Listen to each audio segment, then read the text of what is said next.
Bom dia a todos, é um prazer estar participando de mais um congresso do IBDT. Agradeço especialmente o convite do professor Ricardo, do professor do Rodrigo Maito. É realmente um prazer estar aqui hoje com todos vocês, principalmente com uma mesa dessa que eu fui privilegiada, com professores tão renomados, enfim, que dispensam a apresentação, mas eu vou rapidinho introduzi-los antes da gente começar os trabalhos. Hoje eu já vou apresentá-los na sequência de que vão ocorrer as apresentações.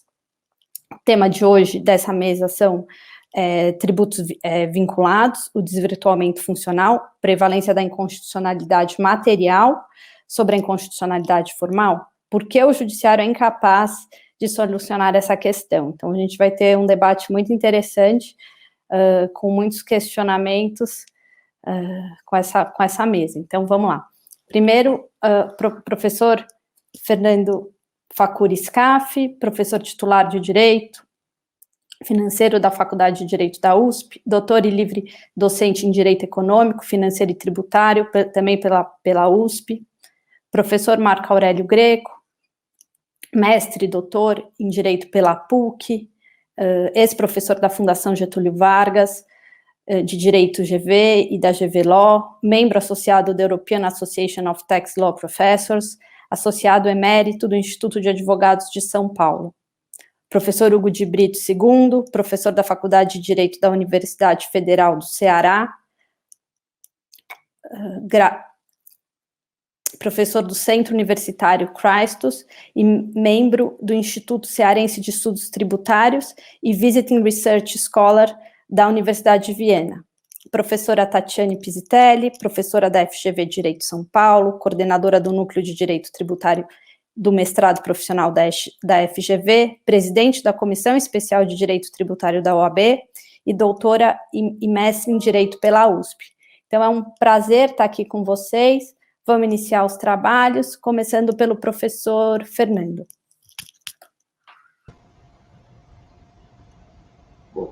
Bom dia a todos. Em primeiro lugar, quero dizer da alegria de estar mais uma vez com vocês e de estar num evento do IBDT. Agradeço ao Ricardo, agradeço ao Maito, agradeço ao Chueire, a toda a turma que faz o IBDT e que coloca o nome do professor Rui Barbosa Nogueira, que tive a honra de ser aluno há algum tempo atrás, sempre em evidência. Muito obrigado a todos. Quero dizer que a Isabel cometeu uma falha, porque no meu currículo a coisa mais importante é dizer que eu sou amigo do Marco Aurélio, da Tatiane e do Hugo de Brito Machado, com quem compartilho essa mesa. Então, todo o resto é periférico. O fato de estarmos próximos e de podermos estar nesta mesa é que é a parte importante. Eu comentava há pouco que deveria apresentar ou falar a vocês depois deles, para aprender com eles e dizer alguma coisa. Mas como esta foi a ordem, vamos fazer alguns comentários sobre o assunto, no tempo que foi reservado. A linha geral é sobre tributos vinculados e um desvirtuamento funcional. Vamos começar por este ponto e depois ir para os outros. A lógica dos tributos vinculados parte de um desvirtuamento, é verdade, mas de um fato da realidade. Originalmente, e aqui estou indo pré-Constituição de 88, entendia-se de maneira pacífica que tributos eram impostos, taxas e contribuições de melhoria. Isso está ali no comecinho do Código Tributário Nacional. E você tinha as taxas como vinculadas, e eram vinculadas a alguma atividade estatal prestada ao contribuinte em serviços públicos ou colocada à sua disposição, ou alguma atividade efetivamente prestada decorrente de poder de polícia. E as contribuições de melhoria, que é típico caso de tributo que não pegou no Brasil, mas as contribuições de melhoria, que tinham vinculação a obras públicas, com critérios específicos. não vale a pena descer a detalhes. Havia um debate, ainda pré-88, se as contribuições previdenciárias eram ou não tributos e se eram vinculados. Existem estudos antigos, Luiz Mélega, outros. Bom, o que aconteceu pós-88? Criou uma situação peculiar, porque foi criada na Constituição de 88 uma figura chamada contribuições. E a doutrina colocou de maneira muito vacilante essa ideia das contribuições como contribuições tributárias. Vacilante por quê? Porque se formos olhar as classificações, a coisa se espalha de tal maneira. Tem gente que classifica de 4 formas, 5 formas, 10 formas, e sempre colocando as contribuições com uma característica, que é a característica da referibilidade. Pequena nota técnica, vai. Referibilidade e vinculação são coisas diferentes. Vinculação é quando um determinado tributo tem a sua arrecadação posta para alguma finalidade por lei. Por lei. Exemplo, artigo 67, inciso 4 da Constituição, que vai dizer: do montante da arrecadação dos tributos estaduais, X% será utilizado especificamente em educação. Tem uma vinculação. A vinculação financeira, mas tem uma vinculação. O liame das contribuições é um liame mais fraco, porque parte-se do pressuposto doutrinário de que a lei que cria a contribuição tem uma determinada vinculação, aspas, referibilidade. Contribuições sociais devem ser usadas para finalidades sociais e por aí vai. Em concreto, pós-88, o que é que acabou acontecendo? O governo federal, para não compartilhar a arrecadação, acelerou, pisou no pé, aumentando a carga tributária através de contribuições. Se aumentasse o imposto de renda, ficava com cerca de metade ia para estados e municípios, idem IPI, etc. Então, houve uma fuga do governo federal para as contribuições. O que acabou acontecendo? O fim social, que era 0, alguma coisa, se transformou em COFINS. O PIS também foi elevado. Quando colocaram o sistema de não cumulatividade, aí as alíquotas se ampliaram fortemente e a não cumulatividade ficou pela metade. Em resumo da história, houve uma fuga para as contribuições. Onde é que se alega a inconstitucionalidade material, para seguir no roteiro proposto? A inconstitucionalidade material está ancorada fortemente na lógica doutrinária, porque a doutrina que diz que este novo tributo, historicamente falando, na linha que expus, tem uma referibilidade. Mas o Supremo não acatou. Por isso se fala em constitucionalidade formal. Em concreto, o que o Supremo diz é: esta referibilidade é vaga.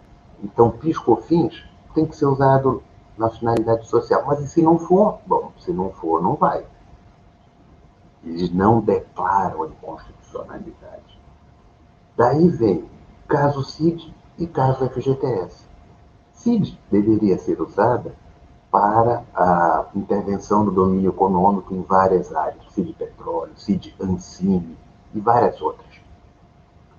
Isto não é utilizado, e muitas vezes não, e muitas vezes até mesmo o dinheiro é represado e não é utilizado.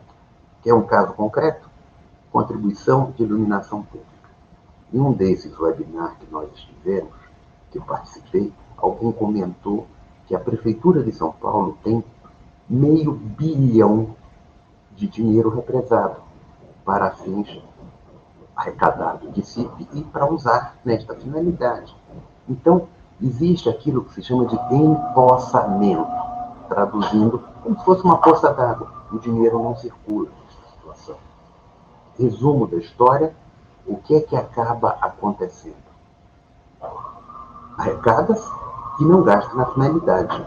Ou, muitas vezes, não gasta na finalidade porque a incompetência ou se predestina aquele montante. O que é que acaba acontecendo, Sérgio? Acaba acontecendo que a teoria fica desmoralizada nesta posição, porque continua batendo na mesma tecla de que existe uma referibilidade. O Supremo não acatou. O que pode ser feito? Continuar o debate doutrinário, o que é pertinente e adequado, nós devemos insistir nisso de alguma maneira, dizendo que a referibilidade existe, que realmente ela deve ser melhor considerada.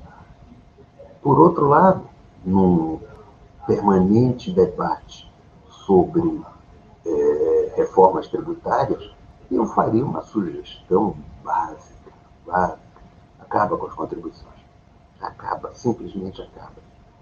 Entendeu? Ficaríamos com impostos, taxas e, se for o caso, as contribuições de melhoria não utilizadas. Mas encerra esse tipo de debate e esta má utilização dos recursos fraudados sob o nome de contribuições, mas que, na verdade, no âmbito arrecadatório, se transformam como impostos com algumas peculiaridades. A questão da referibilidade é importante, e aí vem a tese que circula. A tese pode-se, permitido não pagar se o governo não utilizar na finalidade estabelecida, que é o ponto central da tese que se discute, já vi várias pessoas levantando. Qual é a situação? Por um lado, o Supremo não acatou até aqui. Caso CID, caso da lei aquele acréscimo da FGTS, certo? Vem a questão, vale a pena insistir na tese? Bom, pode-se insistir, mas é malhar hoje em ferro frio. O que é que acaba acontecendo? Isso pode dar resultado, isto pode trazer benefícios? Sem dúvida, pode ser alterada a jurisprudência, mas vamos olhar que hoje não vejo grandes chances de êxito, porque o debate já existente foi afastado pelo Supremo nesse sentido. Alguma chance de reverter isso? Bom, alguma sempre há. Sempre há. Às vezes, as teses mais estapafúrdias que se imagina prosperam no Supremo Tribunal Federal. E outras que a gente tem a mais absoluta tranquilidade de que vai funcionar e que é inconstitucional, acaba não acontecendo. O fato é que a ideia da referibilidade é uma ideia de um liame, de uma vinculação neste sentido, uma aproximação entre arrecadação e despesa, que não é controlada diretamente pelo Supremo Tribunal Federal, entendendo como uma possibilidade de desonerar o contribuinte do pagamento. Pode-se até discutir se a destinação está sendo feita de maneira adequada. Mas para quem já pagou, para o contribuinte que abriu a carteira e colocou o dinheiro, não vai mudar nada. E é esta a posição hoje existente. Acho que, se insistirmos na tese, talvez mude. Hoje vejo com pouca chance.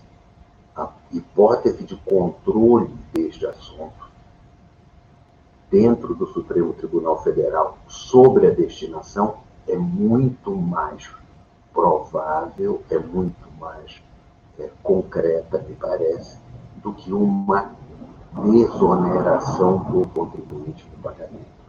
Isto à luz da jurisprudência posta. Por outro lado, à luz da doutrina, a situação permanece colocada. Vários autores colocam as contribuições como verdadeiros impostos travestidos. Se impostos são, com esta característica, impostos são pagos. Então, a melhor forma, se posso falar para a frente, para o futuro, é retirar esse tipo de contribuição que acaba gerando uma confusão enorme. E todos esses controles de intervenção no domínio econômico, contribuições sociais específicas, que nunca são usadas no setor social, estas do FGTS, que eram para pagar uma determinada atividade, uma determinada falha governamental, e que permaneceu durante muito tempo, já tendo sido pago o valor nele vinculado, nele referido, naquele acordo, eles acabam se travestindo como um aumento de carga tributária e aumento impositivo. Retirar isto seria o ideal e o que fosse arrecadado seria orçamentariamente destinado para essas finalidades. Mas para fins do contribuinte, paga-se impostos ou se paga taxas. E aí você tem uma transparência e uma clareza no âmbito da arrecadação muito mais fácil e tranquila de compreensão e de controle. Se esse ponto hoje gera controvérsias, eu acho que são controvérsias no que se refere ao tema do nosso painel, tributos vinculados e desvirtuamento fundamental, o seu desvirtuamento. O Supremo Tribunal Federal acha que, em concreto, não há. E, portanto, nos coloca nesta situação desconfortável de embate entre posições doutrinárias firmes, assentes, e debates, como eu diria, jurisprudenciais. Existem diversos trabalhos que tratam disto, vou citar de memória um excelente trabalho, acho até que foi a tese de livre docência do professor Paulo Aires sobre este tema. Ele vai num sentido diferente do que estou relatando, mas o que relato tem amparo jurisprudencial. Neste sentido, é o contexto de todo o tema colocado e que acaba por nos levar a este tipo de confronto. O Supremo mudará? Não sei. Cabe continuar o debate, continuar, sempre cabe, mas colocando uma possibilidade de êxito, eu tenho colocado, para quem consulta sobre isso, eu tenho colocado como uma possibilidade de êxito remota, tá certo? Porque hoje não vejo possibilidade concreta desse tipo de demanda ser exitosa. Não sei se me fiz compreender dentro do contexto, mas, de todo modo, são as linhas gerais do que gostaria de expor a vocês e fico à disposição dos colegas, Marco, Hugo, Tatiane, Isabel, para a gente poder trocar ideias sobre isso nas perguntas que seguramente virão.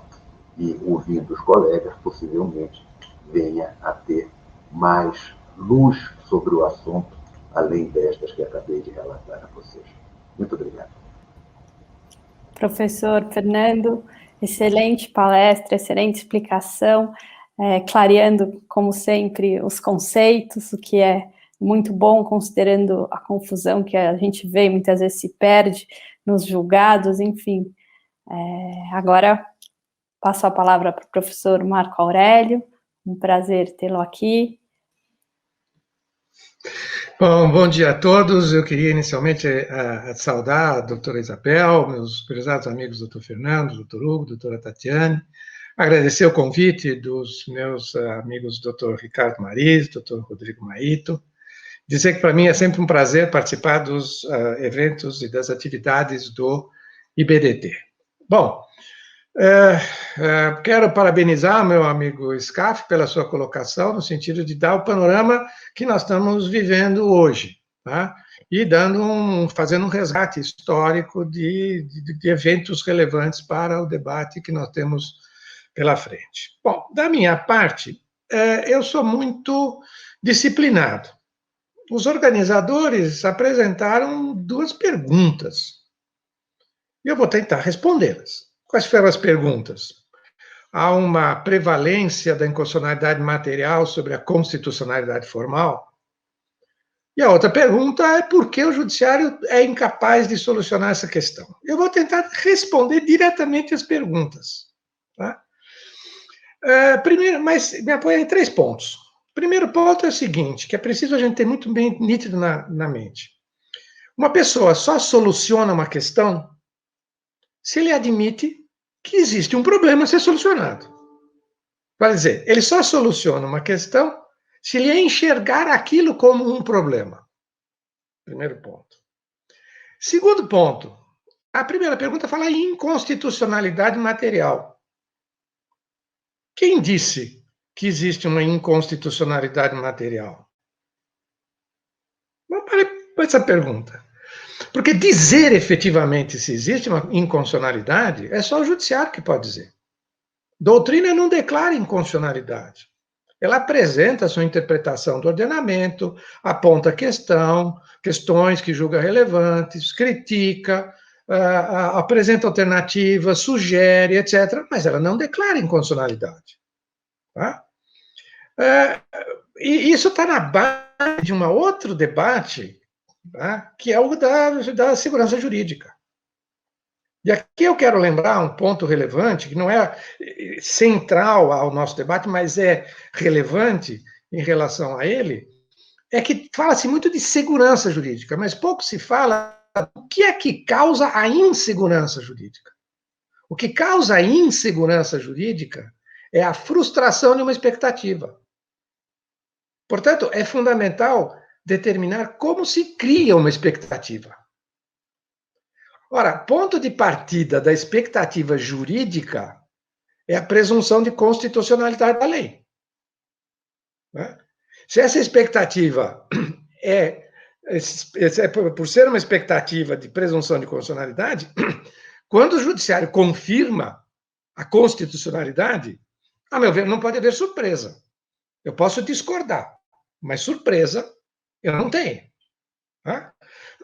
O que mais, por vezes, se imagina é que a expectativa seja de inconstitucionalidade da lei. Tá? E aqui eu vou me permitir lembrar um fato real, ocorrido alguns anos atrás, onde meu irmão Vicente, que foi professor titular aí da Universidade de São Paulo, que tem amplo conhecimento de direito penal, direito processual civil, etc., mais velho que eu, portanto, pode falar algumas coisas para mim. Ele, um dia, me encontrando com ele virou para mim e falou: Marco, eu posso dizer uma coisa para você? Eu falei: pode, vai. Você é meu irmão, com toda a sua sinceridade, pode dizer. Ele virou e disse o seguinte: olha, vocês tributaristas, parecem professores de direito inconstitucional. Eu parei e fiquei olhando, peraí, isso significa como uma pessoa de fora enxerga a gente. Né? Eu posso dizer que ele exagerou, tá? Mas a gente não pode esquecer isto. O ponto de partida não é a inconstitucionalidade da lei. O ponto de partida é a presunção de constitucionalidade da lei. Tá? Alguém vai dizer, bom, mas existem eventuais diversidades de decisões jurídicas, alguns falam em contradições do judiciário nesse tema. Ora, há mais de 50 anos, o Norberto Bobbio já disse que coerência não é requisito nem de existência, nem de validade, nem de eficácia do ordenamento jurídico. Pode ser requisito de justiça, sim, mas não requisito de validade e de eficácia. Tá? Então, nós podemos criticar eventuais contradições, mas não pura e simplesmente dizer elas não existem ou não pode haver nenhuma contradição. Isso faz parte da vida. Tá? Terceiro ponto, o tema que foi colocado pelos organizadores fala em prevalência. E por que o judiciário não vê isso como uma questão? A meu ver, o judiciário não vê isso como uma questão a ser solucionada nas linhas do que vem sendo dito por 2 razões fundamentais. Primeiro, porque o legislador, e aqui eu chamo de legislador legislativo e executivo, tá? Não ajudaram a solucionar. Por que não ajudaram a solucionar isso? Tá? Até hoje não existe uma lei complementar de contribuições, que está lá no 149, combinado com o 146. Por que não se fez essa lei complementar que poderia disciplinar requisitos, motivos, destinação, controles, etc., sobre as contribuições? Segundo motivo, porque falta um modelo teórico aplicável às contribuições, sobre o qual haja consenso. A exposição do meu amigo Scaff deixou isso muito nítido. Tá? Por quê? Porque solucionar essa questão supõe posta na pergunta, supõe um modelo teórico diferente do modelo teórico que é aplicado predominantemente aos impostos. Primeiro porque, em relação a contribuições, e agora também, acho que também a taxas depois de um determinado evento, o modelo teórico não pode ser binário. Tudo ou nada, ou é ou não é. Aliás, o modelo binário do CTN, que está lá no 16 sobre impostos, no 77 das taxas, ele não aguentou 45 dias, porque menos de 45 dias depois do CTN, veio o ato complementar que diz, olha, tudo isso não se aplica às contribuições. Né? Ou seja, nós precisamos construir um outro modelo de pensamento. Por exemplo, nós temos que mudar o modo de pensar esta realidade. Tá? Com outras premissas, com outros requisitos, com outros pesos específicos, colocando a temática do motivo, da congruência, do destino da arrecadação, da aplicação efetiva e assim por diante. Ou seja, não é só inconstitucionalidade ou constitucionalidade, que é o modelo binário. É também esgotamento do objeto. No caso do fundo de garantia, não era problema de inconstitucionalidade. Uma lei que se esgota porque o seu objeto desapareceu. Se eu faço uma lei dizendo os menores de 21 anos têm direito a receber um salário mínimo por mês, quando ele completar 21 anos, eu não vou dizer que a lei é inconstitucional. Simplesmente desapareceu o seu objeto. Tá? Mas, no caso do fundo de garantia, por que não se reconheceu isso? Porque o motivo que foi a suplementação do fundo de garantia por causa dos planos econômicos, etc., não se admitiu que o motivo fosse relevante para determinar a aplicabilidade daquela contribuição. Ora, motivo não entra num modelo teórico tipo fato gerador. Não entra. Motivo supõe um outro modelo teórico que enxergue o processo todo, que enxergue a dinâmica toda daquele fenômeno, para dizer, olha, existe um antes, existe um durante, existe um depois. Tá? Bom, só que nós vivemos ainda, basicamente, no modelo do fato gerador, que é excelente para os impostos, mas é insuficiente para taxas e contribuições. Tanto que parte relevante, significativa da doutrina defende que as contribuições são impostos com destinação específica. Ora, quanto mais a gente afirma que a contribuição é um imposto com destinação específica, quanto mais isso ocorre, mais o legislador caminha nessa direção. E mais o judiciário deixa para segundo plano as questões funcionais.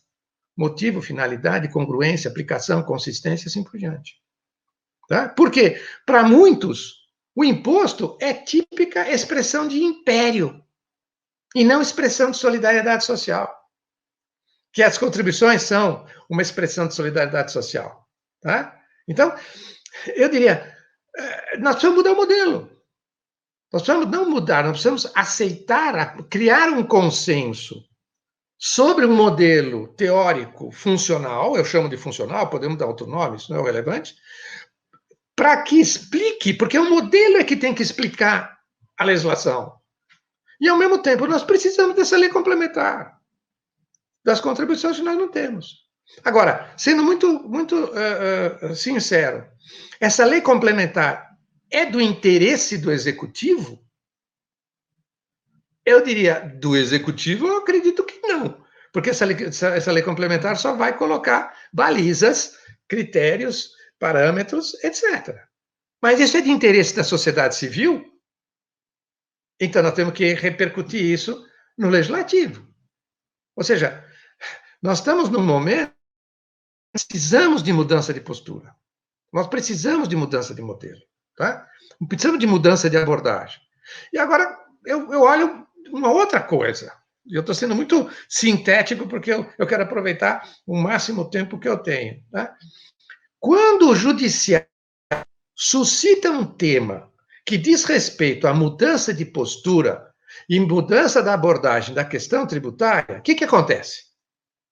Número 1, não acontece nada. Dou aqui um exemplo. A DIN 2925. Esse precedente tem mais de 10, 15 anos, sei lá, 16 anos. O Supremo declarou inconstitucional a Lei Orçamentária Federal de 2003, 18 anos, então 17 ou 18 anos, declarou inconstitucional a Lei Complementar, a Lei Orçamentária de 2003, porque ela impedia que as contribuições sobre combustíveis chegassem à destinação constitucional. Poxa, que belíssimo precedente! Ah? E o que aconteceu depois? Nada. Não se levou adiante esse debate. Não se tentou transplantar isso para o STJ, porque se a finalidade está na Constituição e não é atendida, a lei é inconstitucional. Se o dinheiro não vai para lá, a lei é inconstitucional. Ora, se a finalidade está na lei, então, não ir para lá também tem que ter uma consequência. Tá? Só que a consequência não pode ser binária. Não pode ser inconstitucionalidade da lei. A consequência, no outro modelo, é diferente. A consequência será, por exemplo, suspensão da eficácia da lei. Eu não vou declarar inconstitucionalidade. Eu posso, pura e simplesmente, suspender, o judiciário pode, pura e simplesmente, suspender a aplicação da lei até que o dinheiro que já foi arrecadado seja aplicado. Então, mas, veja, o que eu estou dizendo? Nós temos que mudar o modo de raciocinar, o modo que vai implicar em mudar o modo de pedir. Eu não vou pedir inconstitucionalidade. Eu vou pedir suspensão de eficácia. Ok? E aí terá outros requisitos assim por diante. Segunda situação. Então, eu digo, quando o Supremo toma uma iniciativa e muda a postura, ou não acontece nada, foi o caso da 2925, ou existe uma reação imediata em sentido contrário. Como um bom exemplo recente é o caso do julgamento do IOF, em que o ministro Toffoli abre uma questão relevante, que é sobre a densidade normativa das espécies tributárias. Que haveria uma diversidade de densidade normativa. Tá? Qual foi a reação? Eu não preciso nem dizer. Quando a minha reação é ao contrário, dizer, opa, isto merece ser analisado e desdobrado. Claro, vamos ver como lidar por esse caminho. Tá? Muito bem. Na minha visão, portanto, não é simplesmente querer voltar para trás. Tá? Aí eu quero tudo é imposto, eu quero voltar para trás dentro da minha tranquilidade do modelo do fato gerador. Não, eu acho que nós temos que caminhar para frente. Tá? Caminhar para frente no sentido, a realidade está posta, a legislação que nós temos está aí e nós temos que explicá-la e aplicá-la o melhor possível. Em suma, tentando responder as perguntas, tá, que foram postas para nós nesse painel. A meu ver, o judiciário não é incapaz de solucionar. Ele ainda não solucionou a questão porque a sociedade civil não o ajudou suficientemente, fazendo a lei complementar que deveria ter sido feita e construindo consenso sobre um modelo teórico adequado para a figura. Tá? Que o modelo clássico do fato gerador é inadequado? Sim. E quanto mais nós insistirmos no modelo clássico, mais será confirmada a falta de referibilidade a que se referiu, a que mencionou o professor Scaff. Mais vai se deixar de lado a destinação do produto da arrecadação e sua aplicação efetiva. Então, eu diria, como ajudar o judiciário? Primeiro, buscando consenso. Mas para buscar o consenso vai implicar em mudança de postura, em mudança de modo de pensar, em mudança de modelo teórico, porque se o meu modelo teórico não explica a realidade normativa, eu tenho que mudar o meu modelo teórico. Minha função é explicar e melhor aplicar o ordenamento posto, criticando, ajudando, etc., mas trabalhar em cima dele. Tá? E não dizer, eu não, está tudo errado. Não, não está tudo errado. Não está errado. Eu diria que nós que precisamos ajudar o judiciário. E cobrar do legislativo, cobrar do legislador, né? Não do legislativo só, mas do executivo, a lei complementar que está aí. É papel dessa lei complementar definir esses requisitos e estabelecer esses controles. Bom, procurando ficar dentro do meu tempo e economizando até um pouquinho para ter mais espaço para debate, mais adiante eu agradeço a todos vocês. Obrigado. Obrigada, professor Marco Aurélio. Enfim, acho que a sequência foi acertada pela organização, porque as apresentações estão se complementando uma a outra. Enfim, aí as expectativas só estão aumentando. Então, agora o professor Hugo tem uma tarefa árdua, enfim.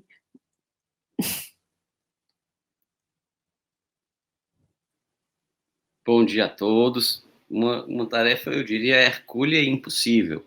Falar depois do professor Fernando Facuri Scaff e do professor Marco Aurélio Greco, que o professor Fernando Facuri Scaff, professor de tributário e de financeiro, autoridade também em matéria de direito financeiro, que é um tema, talvez seja a separação entre o tributário e o financeiro, também responde pelos problemas que nós estamos enfrentando, que o professor Marco Aurélio muito bem apontou.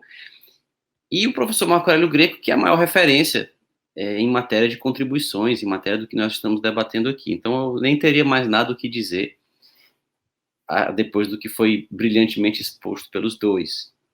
Mas eu queria, ainda assim, agradecer o IBDT pelo convite, eu queria cumprimentar a professora Isabel, queria cumprimentar a professora Tatiane Psitelli, queria cumprimentar o professor Marco Aurélio Greco, o professor Fernando Facuri Scaff, queria agradecer ao professor Ricardo Mariz e o professor Rodrigo Maito pelo convite que me fizeram para fazer parte dessa mesa, aprender agora com o professor Marco Aurélio, com o professor Scaff, me deleitar com o debate que vai se seguir, e dizer que do professor Marco Aurélio tem uma lembrança que guardo com muito carinho. O professor Marco Aurélio esteve aqui no Ceará ainda no final dos anos 90, e ele havia acabado de enviar para o professor Valdir o livro dele sobre contribuições. E ele falou que tinha escrito um livro que mudava a forma como se encarava essa espécie tributária no país, e conversamos bastante, e até um dia eu perguntei para ele, professor, o que o senhor me recomenda ler? Na época eu estava terminando a graduação em Direito. Eu perguntei, o que o senhor me recomenda ler, professor? E ele olhou assim para mim e disse, qualquer coisa do Popper. Leia qualquer coisa do Popper que você vai estar bem acompanhado. E seguir o conselho dele foi um conselho muito importante para mim. Eu queria agradecer, inclusive, mais uma vez e publicamente, professor, pelo conselho. Eu, hoje, até talvez me interesse mais por epistemologia do que por direito tributário, por conta desse conselho, que inclusive me ajuda a entender o direito tributário um pouco melhor também. Mas eu queria, depois do que foi explicado pelos professores que me antecederam, eu queria lembrar aqui o professor Marco Aurélio falou de coerência. Eu acho que a coerência nesse caso é muito importante, não no ordenamento, mas na jurisprudência que o aplica. Ela é muito importante, e isso me lembra o experimento de Ullmann. Eric Ullmann é um pesquisador de psicologia comportamental, de economia comportamental, e ele pesquisa vieses, tendências, e ele pesquisa discriminação de gênero, um tema, inclusive, caro à professora Tatiane, que pesquisa isso em matéria tributária. O Eric Ullmann, ele fez o seguinte experimento. Ele pediu para vários alunos dele ajudarem a que ele escolhesse o chefe de polícia da cidade. É claro que tudo era inventado, mas os alunos não sabiam. Ele disse aos alunos que as autoridades da cidade ou do estado, não sei exatamente a natureza da autoridade que supostamente teria pedido a ele, mas a autoridade da cidade pediu a ele que ajudasse na escolha de quem seria o próximo chefe de polícia que seria nomeado. E ele, Eric Ullmann, queria que os alunos ajudassem nessa tarefa. Tarefa que, repito, era fictícia, mas os alunos não sabiam. E o Eric Ullmann, então, entrega aos alunos 2 currículos. Um currículo de uma pessoa que tinha muita experiência nas ruas, tinha décadas de experiência nas ruas, mas que tinha pouca formação acadêmica. Ele tinha só o mínimo de formação para ser policial. E era um homem. E outro currículo de uma pessoa que tinha uma vasta experiência acadêmica, mas nenhuma experiência nas ruas, e era uma mulher. E ele entrega os dois currículos para os alunos, e os alunos escolhem o primeiro currículo. E ele pede aos alunos, olha, vocês têm que fundamentar a escolha de vocês. Por que esse primeiro currículo? Ah, mas é porque é importante ter experiência nas ruas para ser chefe. O chefe tem que ter mais experiência nas ruas, por isso nós escolhemos esse primeiro currículo. Ele, tá bom, muito obrigado. E aí chama um segundo grupo de alunos, que não conhece do primeiro grupo de alunos, não conhece que isso já foi feito com o primeiro grupo de alunos, tampouco sabe por igual que a experiência é fictícia, e entrega os dois currículos, só que troca os nomes e o gênero dos candidatos. E aí o candidato com muita experiência nas ruas passa a ser a mulher, e o candidato com muita experiência acadêmica passa a ser o homem. E o segundo grupo escolhe o segundo candidato. E ele diz, mas fundamentem, por que vocês querem o segundo candidato? Eles falam, porque para ser chefe, experiência nas ruas não é importante. Para ser chefe, o importante é a formação acadêmica. E tantas vezes o experimento foi repetido com grupos diferentes, heterogêneos, de pessoas diferentes, não eram só grupos de homens machistas, brancos, heterossexuais, capitalistas, que vestiam aquele clichê do inimigo. Não, pessoas dos mais variados backgrounds, mas a tendência era essa. E a incoerência nos fundamentos, de hora dizer que a experiência nas ruas era importante, hora dizer que a formação acadêmica era importante, essa incoerência, na verdade, ela revelava uma coerência com o que, na verdade, estava pautando as escolhas. As pessoas simplesmente achavam, talvez implicitamente, era um preconceito implícito que elas tinham, que o chefe tem que ser homem. E aí depois elas vão atrás de saber se é porque ele tem experiência nas ruas ou se é porque ele tem formação acadêmica, porque elas não vão escrever isso na decisão delas, que é porque é homem. Talvez seja o que o Supremo Tribunal Federal tem feito em matéria de contribuições, porque em um primeiro momento, eu diria que encampando uma doutrina que pode até não haver consenso em relação a isso, eu acho que em doutrina não tem consenso em relação a praticamente tema nenhum, não só em direito tributário, mas em relação a nenhum tema, mas encampando um relativo consenso quanto a que o que é importante nas contribuições é a finalidade, os outros elementos são menos importantes. Então, se defendeu sim que era preciso ter uma lei complementar de normas gerais para que as contribuições pudessem ser criadas e cobradas. Mas o Supremo Tribunal Federal entendeu que não era importante. Um setor da doutrina defendia que não era relevante essa lei complementar nessa época. Mas foi uma discussão que se travou no começo dos anos 90, a necessidade de lei complementar. Mas um setor da doutrina disse, não precisa, já está tudo na Constituição. Sobretudo em relação às do 195. Se dizia que as contribuições não podiam invadir as competências de estados e municípios. E se disse, não tem problema, o que importa é que se atenda à finalidade. A finalidade é que é o parâmetro. O professor Marco Aurélio Greco, inclusive, tem um exemplo brilhante no livro dele, quando ele mostra se aplica o princípio da proporcionalidade, porque a contribuição é um meio para atender um fim. E se está arrecadando mais do que o que é necessário, então tem que devolver o que está cobrando a mais, tem que reduzir a contribuição, porque está havendo excesso. E o Supremo acolheu essa doutrina na hora de validar as cobranças. Só que as promessas têm que ser cumpridas. Quando chegou o momento de fazer alguma coisa diante do descumprimento das promessas, porque as finalidades não estavam sendo atendidas, aí foi que o Supremo voltou para o modelo anterior. Então, talvez a culpa não seja da doutrina que ainda um ou outro autor defende o modelo anterior. Talvez, é apenas uma reflexão que faço. Mas talvez seja uma questão de coerência da nossa Corte Suprema, que ao validar a cobrança entende a finalidade como sendo o verdadeiro ponto a ser considerado. Mas depois que a cobrança está acontecendo, quando não se verifica aquela promessa, a promessa termina se transformando num pretexto, igual a ideia do Eric Ullmann de ter experiência nas ruas ou de ter formação acadêmica. O importante é que seja homem. Então, no caso do Supremo, o importante é cobrar a contribuição. Depois que ela foi cobrada, que não se está atendendo à finalidade que até então era tida como necessária, aí a finalidade deixa de ser. O que o Supremo disse no julgamento do recurso extraordinário 566007, que foi relativa à DRU, a desvinculação das receitas da União, é bem emblemático disso. Foi dito pelo STF que que não é possível concluir que eventual inconstitucionalidade da desvinculação parcial da receita das contribuições sociais teria como consequência a devolução ao contribuinte do montante correspondente ao percentual desvinculado, pois a tributação não seria inconstitucional ou ilegal, a única hipótese autorizadora da repetição do indébito tributário ou reconhecimento da inexistência de relação jurídico-tributária. Então, o Supremo disse aqui claramente que o que acontece com os recursos depois não tem nenhum problema. Não para efeito de devolução. Pode ter problema de natureza financeira, pode ter problema de natureza sei lá, de desaprovação de contas ou de qualquer consequência pelo desrespeito às normas de direito financeiro quanto à destinação dos recursos, mas não de invalidação da relação tributária e devolução do montante correspondente. Então, a DRU, o STF nem entrou no mérito de saber se ela era constitucional ou não, porque pouco importava para o contribuinte, o que importa é que ele tem que pagar a contribuição, independentemente da finalidade. E aí, eu diria, talvez, que os principais prejudicados com isso nem são os contribuintes. Os contribuintes, bem ou mal, têm, na paulatina substituição de impostos por contribuições, que foi muito bem narrada pelo professor Fernando Facuri Scaff, os contribuintes, eles terminam trocando 6 por meia dúzia. Criou-se a CSL, mas reduziu-se o IRPJ, aumenta-se o PIS e a COFINS, mas não se aumenta o IPI, que poderia estar sendo aumentado para fazer face à necessidade de recursos do poder público. Então, para o contribuinte, termina ficando meio que uma coisa pela outra.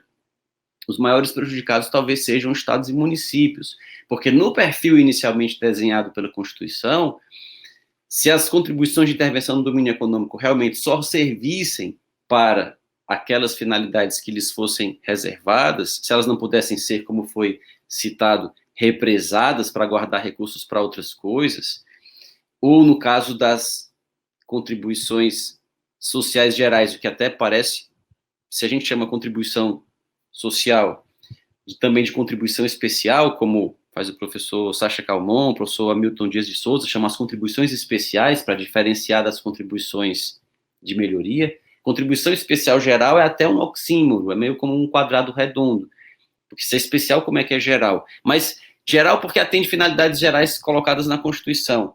Mesmo quando a gente escolhe uma delas, que seria equilibrar as contas do FGTS, e essa finalidade é exaurida, como explicou o professor Marco, mas o STF em seguida diz que outras podem vir a ser atendidas. Se as finalidades são quaisquer umas, desde que sejam sociais, isso torna impossível aplicar o critério, muito bem desenhado pelo professor Marco Aurélio no livro dele, de proporcionalidade. Porque onde é que eu vou identificar o excesso na arrecadação? Porque se já preencheu toda a finalidade nesse tipo de despesa ou para esse tipo de necessidade, mas aí vão surgindo outras e a ideia de finalidade ela perde um pouco o seu sentido. Então as contribuições terminam podendo invadir competências de estados e municípios, elas terminam podendo onerar realidades que seriam imunes, mas seriam imunes apenas a impostos. Enfim, todos os limites que são colocados aos impostos não se aplicam às contribuições, elas terminam substituindo os impostos, e os municípios e os estados que partilhariam do IPI, que partilhariam do imposto de renda,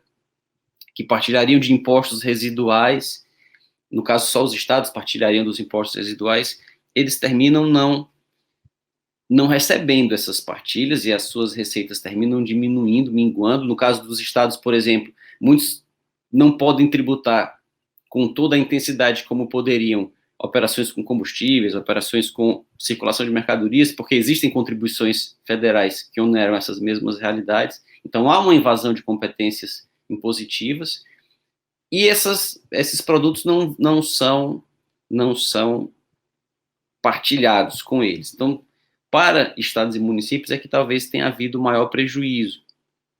E acho muito feliz a ideia do professor Marco Aurélio de edição de uma lei complementar que trace essas normas gerais, trace o perfil que o CTN traça para os impostos, para as taxas. O CTN define poder de polícia, o CTN define o que é serviço específico e divisível, o CTN define o que é imposto, define como o empréstimo compulsório será restituído.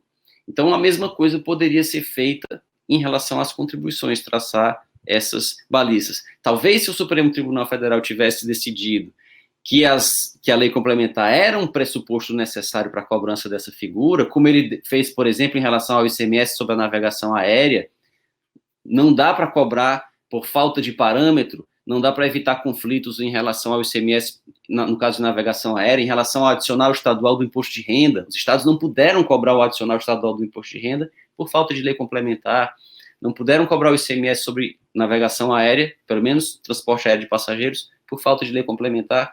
Se tivesse tomado a mesma decisão em matéria de contribuições, essa lei complementar teria sido rapidamente feita.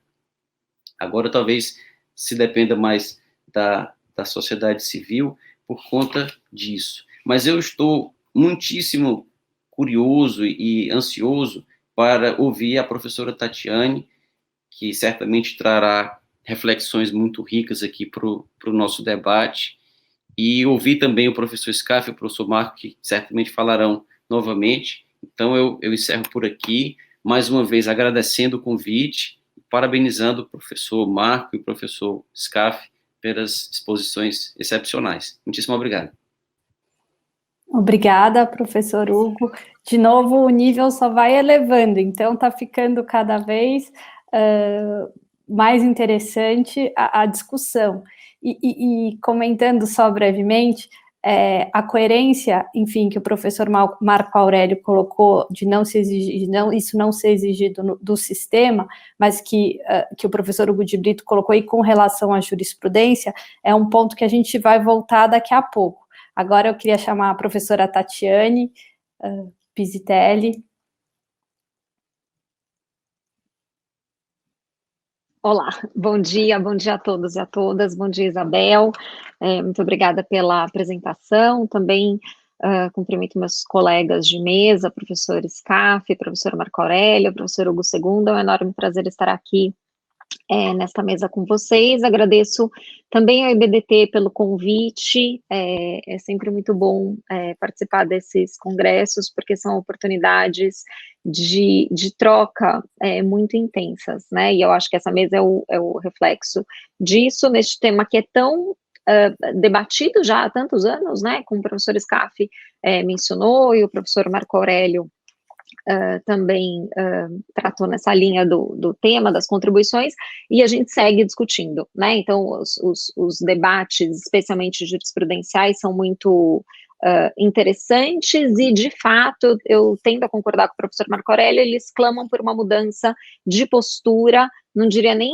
da sociedade civil, professor Marco, mas talvez da academia. E é nesse ponto que eu gostaria de focar minhas provocações aqui, para que a gente consiga estabelecer, então, um debate.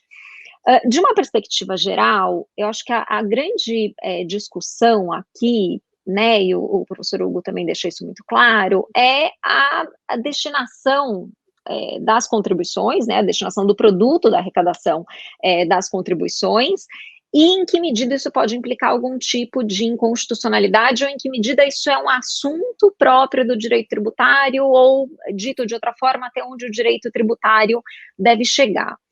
Essa questão, naturalmente, ela passa, né, por enfrentar esse primeiro obstáculo, esse primeiro ponto que o professor Marco Aurélio coloca, que é de superar uma separação artificial entre o direito tributário e o direito financeiro.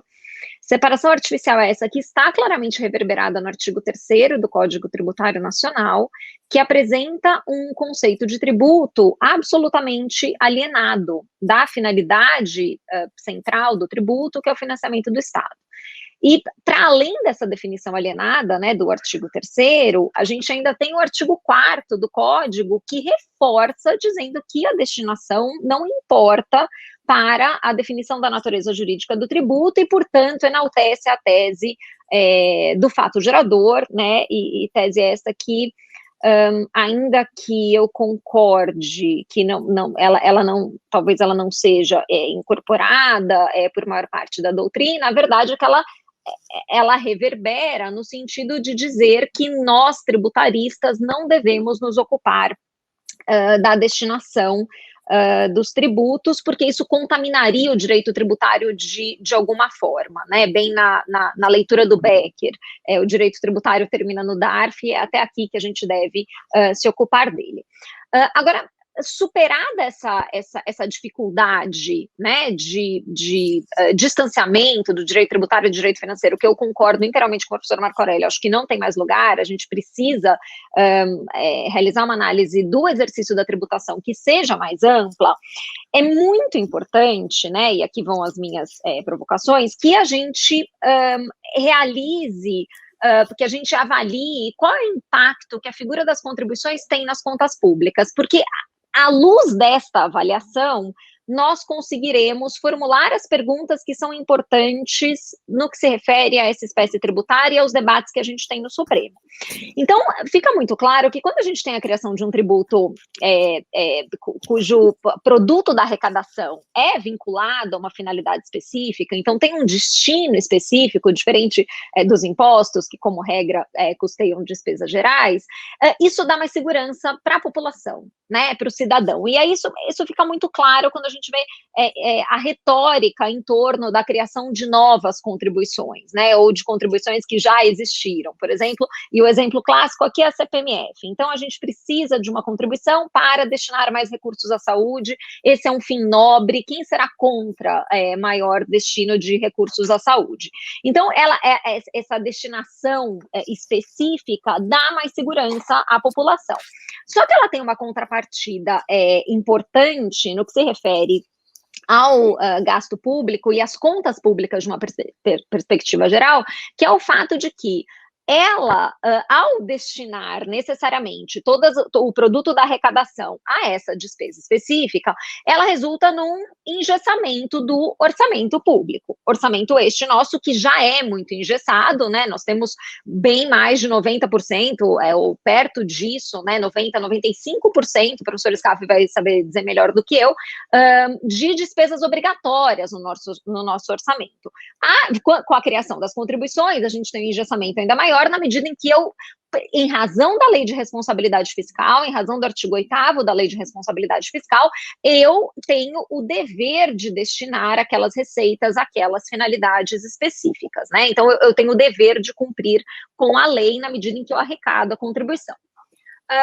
A despeito disso, né, desse impacto no orçamento, que não é saudável, que o professor Fernando Rezende, ele diz que esse uso constante das contribuições, que o professor Scaff faz referência, ele diz que isso gera algo que é conhecido como efeito cremalheira, né, ele dá este nome, porque o aumento das contribuições resulta num aumento da despesa pública, necessariamente, porque eu sou obrigada a investir naquela área, e com o investimento naquela área, eu vou ter, no final das contas, um necessário aumento da carga tributária, na medida em que eu injeto mais recursos numa determinada área, eu crio mais necessidades públicas em relação a ela. Então, o uso excessivo das contribuições, no final das contas, além de resultar num orçamento pior, já que ele estará mais engessado, ele vai resultar, ou ele pode resultar num aumento de carga tributária.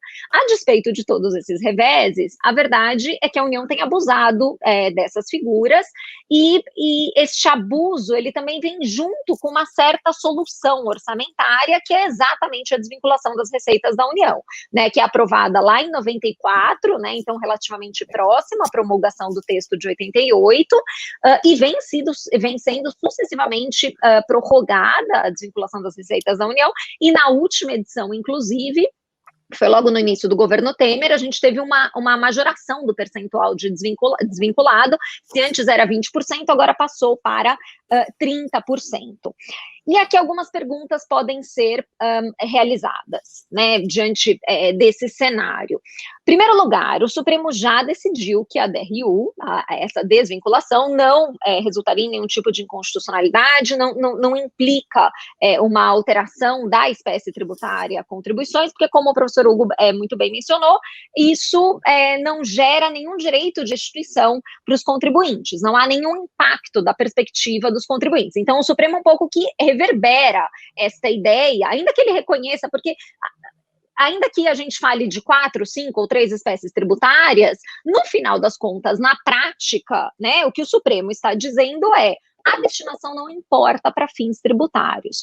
E aí a minha provocação aqui é a seguinte, bem, mas ela precisa importar de alguma forma, porque senão é isso, eu estarei diante de impostos, né, e contribuições não são impostos, a despeito de algum esforço doutrinário nesse sentido, porque sim, elas têm uma destinação específica, e essa destinação específica deve ser observada, de novo, por um requisito imposto pela Lei de Responsabilidade Fiscal, ainda que a gente tenha uma certa flexibilização em razão da DRU, que foi reconhecida como constitucional, o fato é que os outros 70% precisam chegar àquela destinação prevista na lei. Se é assim, a minha questão é, então, de alguma forma, a destinação integra a estrutura básica dessas contribuições e o fato gerador, o binômio, né, fato gerador base de cálculo, para a gente sair até do artigo 4º, ele não é suficiente para explicar esta espécie tributária. Eu preciso considerar a destinação.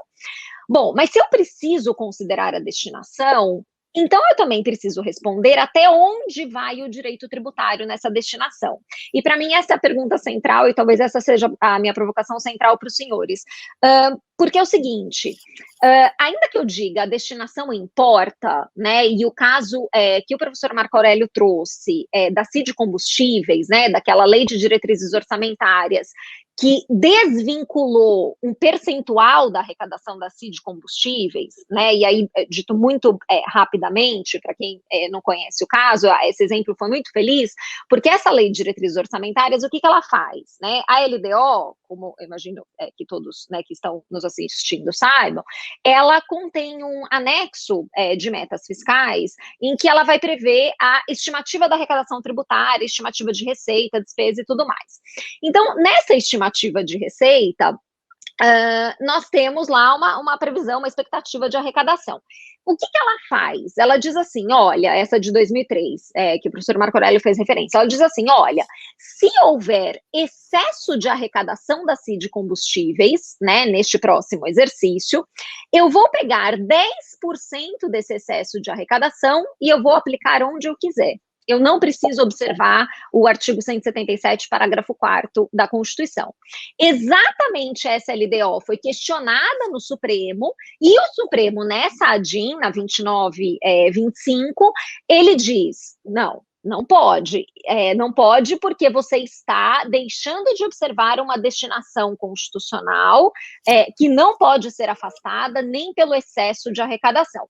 Esse julgado ele foi muito emblemático porque foi a primeira vez que o Supremo possibilitou o controle concentrado de leis orçamentárias e por isso ele é um marco. Ele é um marco da perspectiva do direito financeiro, porque ele muda, né, ele indica uma mudança na orientação do Supremo Tribunal Federal quanto ao controle concentrado das leis orçamentárias, e hoje o Supremo entende que pode haver o controle, mas da perspectiva do direito tributário, como o professor Marco Aurélio Greco deixou muito claro, ele não reverberou, né? Então, mas por que isso não chegou no direito tributário? E aí o ponto aqui eu imagino, né, que isso não chegou no direito tributário, por quê? Entre a previsão constitucional da destinação, ou previsão legal da destinação, se for o caso, né? Então, se na CID remessas, a previsão da destinação ela é legal, ela não é constitucional. Mas entre a previsão normativa da destinação, que está dentro do direito tributário, indubitavelmente, e o pagamento daquela despesa, e, portanto, a destinação fática, a destinação específica daquele valor arrecadado com a contribuição, entre esses dois momentos, há um lapso gigantesco, que passa pela execução orçamentária, que passa pela programação orçamentária, que é feita num decreto do presidente da República, que passa pelas leis orçamentárias. Então, a minha questão eu estou de acordo, eu concordo que a gente precisa ampliar nossa visão do direito tributário. A gente precisa considerar que o direito tributário é o outro lado da moeda do direito financeiro, eu não tenho dúvidas em relação a isso, e eu acho que a gente deve buscar uma interpretação que contemple a destinação como um elemento necessário para as contribuições e um elemento que possa ser controlado, porque de nada adianta eu dizer, né, as contribuições, elas se caracterizam pela existência de destinação, né, as suas receitas estão destinadas, eu não consigo controlar. Mas o que eu vou controlar? Eu irei controlar a lei orçamentária, que foi o caso da CID Combustíveis, que eu tive uma lei orçamentária inconstitucional, porque desvinculou uma receita que era constitucionalmente vinculada. Eu vou controlar o decreto de programação orçamentária que é publicado pelo presidente da República, uma vez que os orçamentos estejam aprovados e que resultam em disponibilidade financeira para as unidades orçamentárias, para os ministérios. Eu vou questionar a execução orçamentária em si, que começa com empenho e termina com a liquidação e consequente pagamento daquela despesa. Eu acho que essa talvez seja uma questão que a gente precisa responder e que depende de uma integração do direito tributário com o direito financeiro. Na minha leitura, e eu já coloco aqui a minha interpretação, né, e devolvo a palavra para os senhores, nós, aqui no direito tributário, a gente consegue controlar até o momento normativo, digamos assim. Então, eu consigo controlar, né, se a Constituição diz, a CID Combustíveis, ela deve ser destinada para essas finalidades do 177, parágrafo 4º, a lei que institui a CID Combustíveis, obviamente, deve observar aquelas finalidades. E aí, digo mais, a lei orçamentária respectiva deve observar essas finalidades. A destinação deve estar contida na lei orçamentária e o direito tributário chega até ela, porque ainda estou num âmbito normativo, no âmbito de realização daquela característica fundamental da contribuição, que é a destinação. A partir da lei orçamentária, nós teríamos algo que eu chamo de destinação financeira, que é exatamente a publicação do decreto de programação orçamentária e logo depois a execução orçamentária em si, que começa com empenho e termina com pagamento. Essa parte eu não consigo controlar, eu devo deixar nas mãos do direito financeiro, na avaliação e na fiscalização pelo Tribunal de Contas da União, e aí o direito tributário não chegaria e não daria para se cogitar de inconstitucionalidade. Até a lei orçamentária, eu acho que sim, e isso, inclusive, seria coerente com essa decisão do Supremo de 2003, que nós tributaristas não demos muita bola, mas que é bem interessante. E só para finalizar, com um tema mais recente, que é da Lei Complementar 110, né, que foi, esse tema passou aqui por todas as falas, e para pegar uma fala do professor Marco Aurélio sobre que a solução não tem que ser binária, né? Não tem que ser inconstitucionalidade ou constitucionalidade, que a gente poderia ter a suspensão da eficácia da norma. Nesse caso, eu acho que a suspensão da eficácia da norma, ela funcionaria a partir do momento em que eu teria alguma afronta da perspectiva da destinação financeira, mas isso não pode ter um impacto no direito tributário. E por quê? E eu acho que o caso da Lei Complementar 110, ele é muito ilustrativo nesse sentido. Como todo mundo sabe, o que aconteceu na Lei Complementar 110? A contribuição foi criada para subsidiar, para dar recursos às contas do FGTS, que estavam desatualizadas por conta dos expurgos inflacionários, em razão dos planos econômicos. Num determinado momento, em 2012, vem a Caixa Econômica Federal e falou, olha, já está tudo certo, né? A gente já corrigiu os valores, o FGTS, ele não precisa mais desta contribuição. O que começou a acontecer? Esses valores começaram a ficar retidos na conta do Tesouro. Exatamente porque eles ficaram retidos na conta do Tesouro, eles não estavam indo para a FGTS, e aí nós, né, os tributaristas vieram, olha, acabou a finalidade desta contribuição, ela precisa ser extinta. Houve a lei complementar aprovada no Congresso que extinguiu a contribuição, e a Dilma vetou essa lei complementar sob alegação de ofensa à lei de responsabilidade fiscal. Eu não vou entrar nessa questão aqui. O fato é que, depois do processo de impeachment, ou pelo menos ao longo do processo de impeachment, no parecer que o TCU emitiu sobre as contas da Dilma, ele indica como irregularidade exatamente a não destinação dos valores arrecadados com a contribuição da Lei Complementar 110 ao FGTS, e exatamente a retenção desses valores nos cofres do Tesouro. Isso estava no relatório do TCU, no parecer do TCU sobre as contas da Presidência da República. Depois do processo de impeachment, quando o Temer assume, o que ele faz? Qual é uma das suas primeiras medidas? Em primeiro lugar, publicar uma portaria dizendo que os valores seriam integralmente destinados ao FGTS e evitando, né, nessa portaria do Ministério do Planejamento, ele diz, os valores agora não vão mais passar pelo Tesouro, eles vão ficar direto no FGTS, eles entram direto na conta do FGTS, eles sequer passam pelo Tesouro, e além do que, eu estou pagando este passivo com o FGTS, eu, Tesouro, estou quitando este passivo, porque era uma forma dele resolver uma pendência apontada pelo Tribunal de Contas da União nos pareceres, no parecer que avaliou as contas da Dilma. Então, o que a gente teve aqui? A gente teve um esgotamento da finalidade, né, digamos assim, o dinheiro não ia para a FGTS, e a gente diz, essa contribuição ela é inconstitucional, porque o dinheiro não está indo para onde tem que ir, e aí vem uma medida meramente administrativa, né, uma portaria do Ministério do Planejamento que corrige essa distorção. E agora sim o dinheiro vai para a conta do FGTS. Se o dinheiro a partir de agora vai para a conta do FGTS, se eu tivesse naquele momento suspendido a eficácia jurídica da norma, qual seria o impacto tributário? Então eu deveria pagar retroativamente, porque agora eu corrigi da perspectiva do direito financeiro. Então essa situação, para mim, corrobora que nós não devemos ingressar após, né, nós tributaristas não devemos ingressar numa análise pós-lei orçamentária. Se houve destinação correta dos recursos na lei orçamentária, então é aqui que nós tributaristas paramos. Se depois da lei orçamentária houve desvio, o dinheiro ficou no Tesouro, mas deveria ter ido para a FGTS, aí, infelizmente, o direito tributário não vai dar conta de resolver, na minha opinião, não daria conta de resolver essa demanda, porque um simples ato administrativo corrigiria. E eu não corrijo inconstitucionalidades por um simples ato administrativo.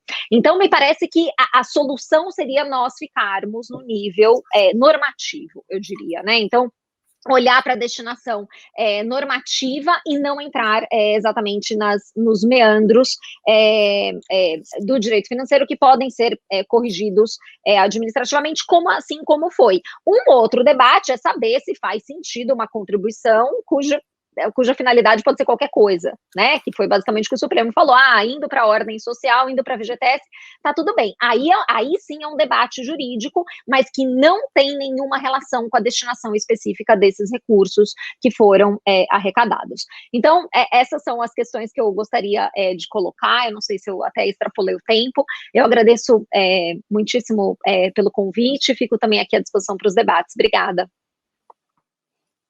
Obrigada, Tatiane. Professores, sintam-se à vontade para colocar suas colocações frente às provocações da Tatiane. Pela ordem, posso começar? Claro.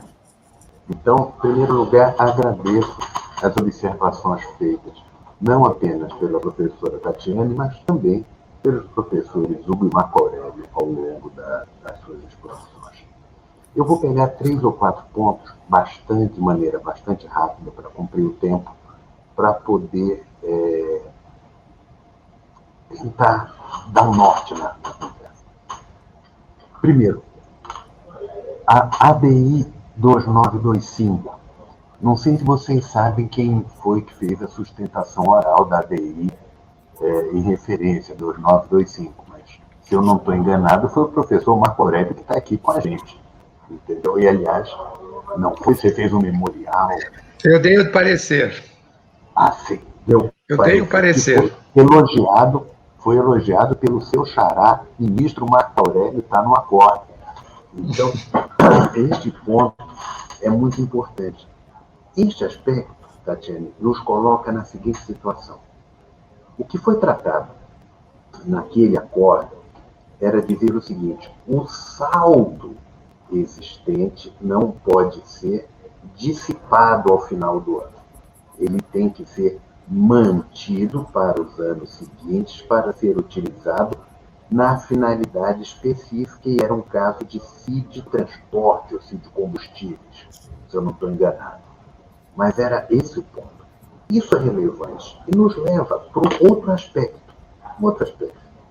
que vai naquilo que você mencionou, Tatiane, do artigo 4º do CTN. Para relembrar, o 4º do CTN diz, eu estou aqui com a minha cola, você acha que eu vou citar de cabeça? Tributo é toda prestação pecuniária, natureza jurídica específica do tributo determinada pelo fato gerador da respectiva obrigação, sendo irrelevante para qualificá-la destinação legal do produto de sua arrecadação. Perfeito. De quando é o CTN? Muito anterior à Constituição de 88. E mais, a Constituição de 88 que trouxe fortemente a questão das contribuições.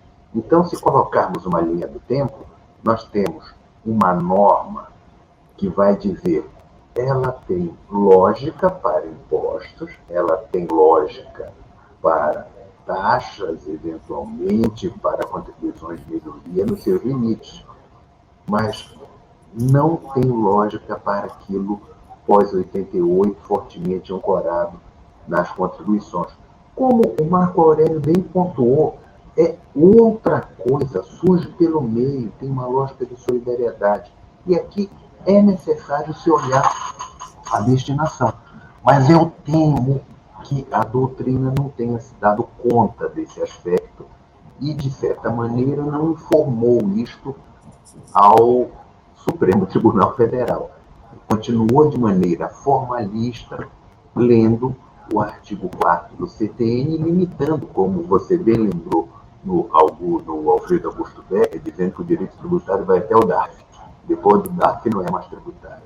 O que está muito correto. Está muito correto.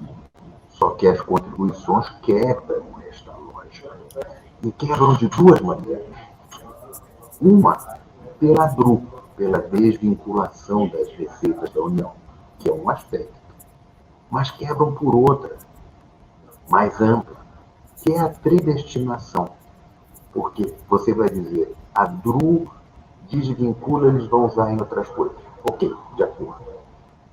Mas muitas contribuições não chegam à sua destinação independente da DRU.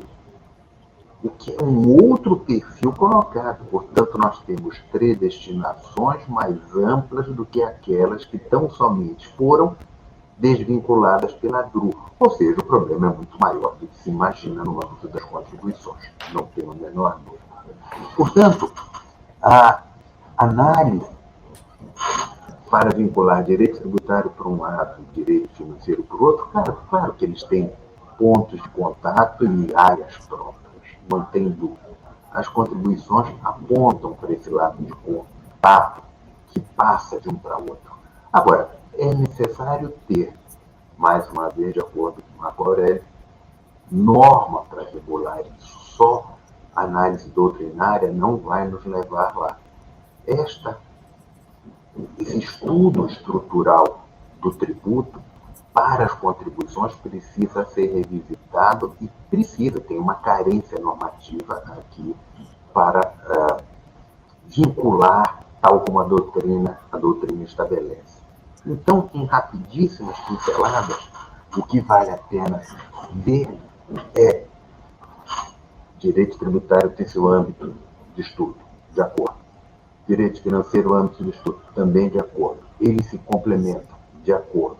E neste ponto de interseção entre as duas áreas, as contribuições avultam e a teoria formal da norma tributária é insuficiente para a análise das contribuições.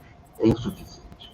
Nós gastamos muito tempo no Brasil estudando, ao longo do tempo, teoria da norma tributária. É necessário? Sim. É relevante? Sim.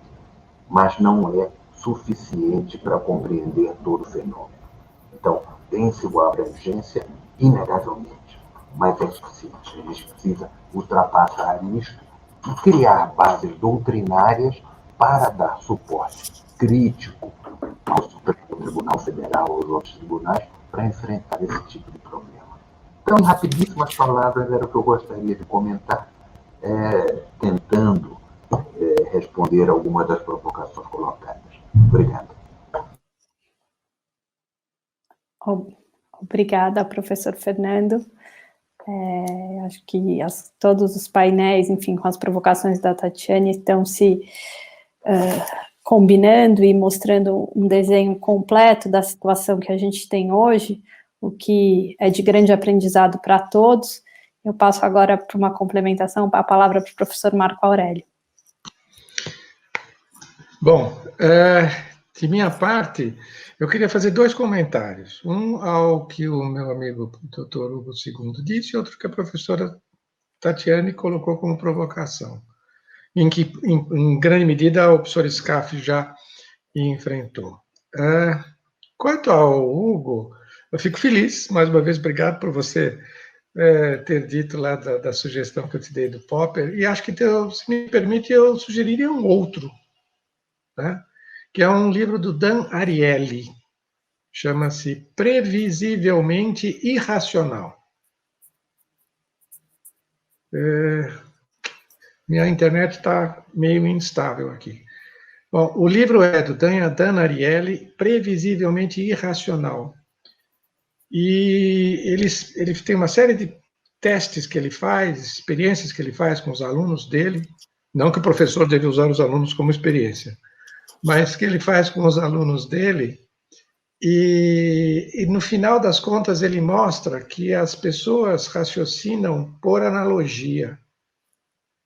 Quando eles não conhecem um determinado objeto ou uma determinada situação, eles vão usar similaridades que existem nesse objeto com similaridades que a pessoa tem de experiências anteriores ou de conhecimentos anteriores. O que isso é relevante para nós, tributaristas? É saber que hoje no Supremo nós temos civilista, administrativista, trabalhista, constitucionalista, mas que eu saiba, nenhum tem uma larga experiência tributária. Então, no processo de raciocínio que eles vão desenvolver, será através de similitudes com o direito civil, com o direito do trabalho, com o direito administrativo. Tá? Nós já tivemos ministros declaradamente tributaristas, ministro Veloso, ministro Balieiro, nós tivemos, né? Mas hoje o tributário já não tem o apio que tinha até a década de 90, ou mesmo anos 2000. O segundo ponto é a provocação da professora Tatiana, até onde vai o tributário? A minha recomendação é a gente ler o nosso diploma. No meu diploma está dito que eu sou bacharel em Ciências Jurídicas e Sociais. O de vocês, provavelmente, está dito que é bacharel em Direito. Eu não vi nenhum diploma de bacharel que tenha o adjetivo tributário. Ninguém é bacharel em Direito Tributário. Nós todos somos bacharéis em Direito. Portanto, nós vamos até onde o tema examinado comporta. Esse corte que você fez, Tatiana, dizer, não, eu vou até a lei orçamentária, até a previsão, aqui tem dois desdobramentos. Um desdobramento, e naquele caso eu dei o parecer, quem fez a sustentação oral foi o Luiz Alberto Bettiol. O primeiro desdobramento é a questão do caixa da União. Porque não adianta a lei do ano 1 prever que tem que arrecadar 10 e aplicar 10 naquela finalidade. Se ele não conseguiu aplicar aqueles 10, aplicou só 5, aqueles 5 tem que entrar na lei orçamentária do ano 2 como obrigação dele aplicar 15. Tá? Que isso é o que o Tribunal de Contas da União diz com todas as letras, quando foi naquele acórdão do FUST, onde ele diz, esse dinheiro que não for aplicado naquele ano, provavelmente nunca será aplicado. Porque no ano 2, se põe de novo, previsão de receita 10, de fixação de despesa 10. Mas e os 5 do ano anterior? Tá? Segundo aspecto, concordo que a gente tem que ir até onde for. Ir até a lei orçamentária, ok. Só que aí, Tatiana, eu vou um pouco além. No seguinte sentido, então eu tenho que prever a responsabilidade do servidor público, se ele não aplicou. Certo? Se a lei de responsabilidade fiscal, se ele tinha o dinheiro, tinha destinação, e mesmo assim não aplicou, aí isso tem que gerar responsabilidade. Né? E que é um outro problema delicado. Posso fazer uma pergunta? Mas aí isso também já não seria o papel do TCU? O TCU, né, constitucionalmente, não é isso que o TCU faz? Ou sim, não? Mas aí, Da sim, perspectiva do mas senhor. aí, então, por isso que eu digo, sim, quanto ao controle. Agora, quanto ao efeito, quanto ao controle, sim, é o TCU. Mas quanto ao efeito, qual é? Eu paguei porque, motivo, tinha uma necessidade inerente a uma certa finalidade. Não aplicaram o dinheiro, por que eu tenho que continuar pagando? De novo, eu não estou falando em inconstitucionalidade da lei. Eu estou falando em perda de eficácia, ou suspensão da eficácia da lei, pelo lapso necessário a que o dinheiro seja aplicado. Nisso o TCU pode ajudar. Porque põe-se na posição do juiz. Agora, Marco, fiz uma petição, pedi para o juiz para ele suspender a eficácia. Ele vai dizer, doutor, muito bonito, vamos ter um laudo aqui, pericial. Não. Vamos pegar o acórdão do TCU, que detectou a não aplicação, e vamos esperar um segundo acórdão do TCU que me diga que o dinheiro já foi aplicado. Nesse lapso, eu suspendo a eficácia da lei, sem declarar inconstitucionalidade. Sem declarar inconstitucionalidade. Portanto, não precisa de quórum especial do tribunal, não precisa de quórum especial do tribunal, não é necessariamente matéria do Supremo. Tá? Aí fica uma provocação que eu faço. Obrigado. Posso entrar na provocação? Claro. Só uma perguntinha. Neste sentido, você não teria lides individuais. Você teria lides que abrangessem todos os contribuintes. Eu estou embarcando na tua ideia sem discuti-la. Eu só estou dando conta de que, para raciocinar assim, a empresa 1, 2, 3, talvez não tivesse legitimidade, mas talvez um controle concentrado, com aquele precedente em que você atuou com parecer, fosse um caminho. Eu gosto da ideia, mas repara que mudou o paradigma. Ótimo, Scaff. Ótimo, vamos discutir. Ótimo. Se é concentrado, se é ação civil pública, se uma eficácia individual eu transformo como repetitivo e estendo, isso eu não sei te responder, mas acho ótimo, vamos discutir. Vamos encontrar esse caminho. Perfeito.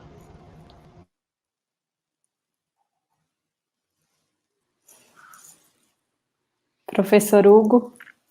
Muito bem. Eu queria agradecer a professora Tatiane pela provocação, que eu acho que foi muito feliz. Todas elas foram, mas sobretudo de até onde vai o direito tributário, a preocupação dela. E pelo que eu entendi, eu concordo com o professor Marco de que nós devemos estudar o direito como um fenômeno unitário, digamos assim.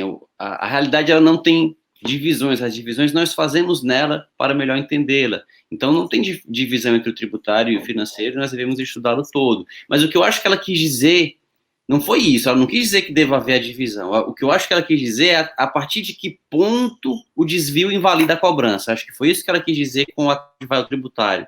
A partir de que ponto o desvio invalida a cobrança. Não que o desvio posterior seja irrelevante, ele não seria irrelevante, mas ele não teria mais como consequência a devolução do tributo. Acho que foi isso que ela quis dizer. E eu concordo com ela com a preocupação. E eu acho que talvez agora, alguns autores de 30, talvez, anos atrás, estejam como uma motoquinha que tinha de um desenho animado, que eu, quando era criança, gostava de assistir, era a Turma do Chapa, uma turma de motos que queria pegar um Fusquinha. E eles faziam um plano para pegar um Fusquinha, mas no final eles sempre terminavam presos. O plano não dava certo. E a motoquinha menor, a motoquinha pequenininha, sempre ela dizia no meio do plano que o plano não ia dar certo.